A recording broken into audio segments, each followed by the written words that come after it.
अरे उस दिखा तो सही दिख रहा है। यहीं बैठ जाओ।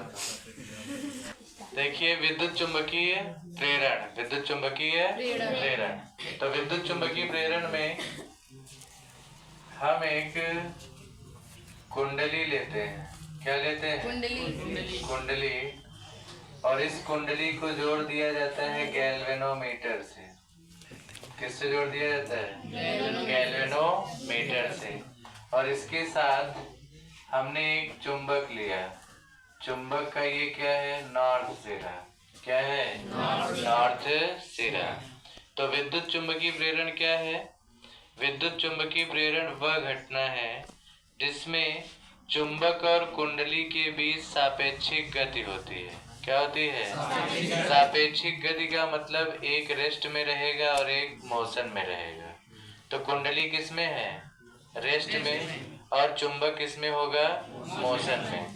जब हम इस चुंबक को कुंडली के समीप लाएंगे तो ये चुंबक इसके समीप आ रहा है। जब ये इसके समीप आएगा तो चुंबकीय क्षेत्र में क्या होगा? परिवर्तन। तो नजदीक आने पे चुंबकीय क्षेत्र बढ़ेगा कि घटेगा? बढ़ेगा। चुंबकीय क्षेत्र जब बढ़ेगा तो फ्लक्स में परिवर्तन होगा। फ्लक्स में परिवर्तन होने से विद्युत वाहक बल उत्पन्न होगा। विद्युत वाहक बल उत्पन्न होगा तो इस परिपथ में एक धारा उत्पन्न होगी। इस धारा, यहाँ गैल्वेनोमीटर लगा है ना, तो धारा मापी में विक्षेप हो जाता है। धारा मापी में क्या होता है? विक्षेप। अर्थात इसमें एक धारा बहने लगती है। इसमें एक धारा बहने लगती है और इस धारा की पोलैरिटी किसकी जैसी होगी? नॉर्थ जैसी। किसकी होगी? नॉर्थ। यानी ये नीचे और ये ऊपर।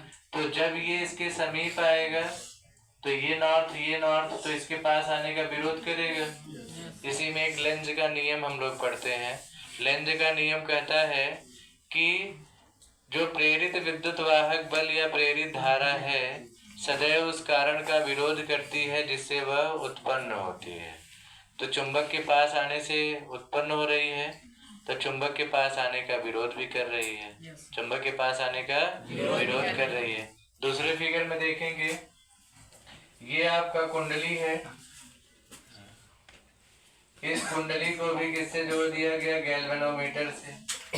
और यहाँ पे आपका लगा दिया गया ये चुंबक हो गया। अब इस चुंबक को दूर ले जाना है। क्या करना है? दूर ले जाना है। और दूर ले जाओगे तो इसमें धारा की दिशा कैसी? साउथ जैसी बहेगी। कैसी बहेगी? तो यहाँ पे हमको साउथ बनाना है तो ये ऊपर और ये नीचे हो जाएगी। यानी धारा इधर से जा रही है, यानी इधर से अब बहेगी इधर की ओर। तो चुंबकीय सुई में विक्षेप अब इधर होगा। ठीक। तो ये दूर जा रही है तब भी फ्लक्स में परिवर्तन हुआ कि नहीं? तो दूर जाने पर चुंबकीय क्षेत्र में परिवर्तन हुआ। चुंबकीय क्षेत्र कम हुआ कि ज्यादा? कम। तो चुंबकीय क्षेत्र कम हो या ज्यादा हो तब भी फ्लक्स में परिवर्तन होगा। तो दूर जाने पर भी धारा यहाँ उत्पन्न हुई कि नहीं? तो इस धारा मापी में एक धारा उत्पन्न हुई। तो धारा मापी में एक धारा उत्पन्न हुई तो ये इसके दूर जाने के कारण तो दूर जाने का विरोध कर रही है कि नहीं? यहाँ साउथ बन गया। नॉर्थ था तो साउथ बन गया। जब इसके समीप आया था तो नॉर्थ था तो पोलैरिटी कैसी बना ली थी? नॉर्थ। ठीक। तो इसी घटना को हम क्या कहते हैं? विद्युत चुंबकीय प्रेरण। इसी घटना को हम क्या कहते हैं? विद्युत चुंबकीय। तो विद्युत चुंबकीय प्रेरण क्या है? विद्युत चुंबकीय प्रेरण वह घटना है जिसमें चुंबक तथा कुंडली के बीच सापेक्षिक गति होती है। सापेक्षिक गति के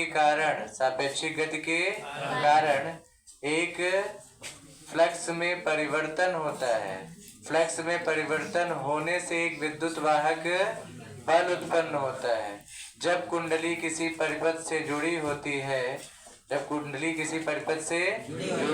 है तो परिपथ में एक धारा भी उत्पन्न होती है जिसे प्रेरित धारा कहा जाता है तथा इस घटना को विद्युत चुंबकीय प्रेरण कहा जाता है। ठीक।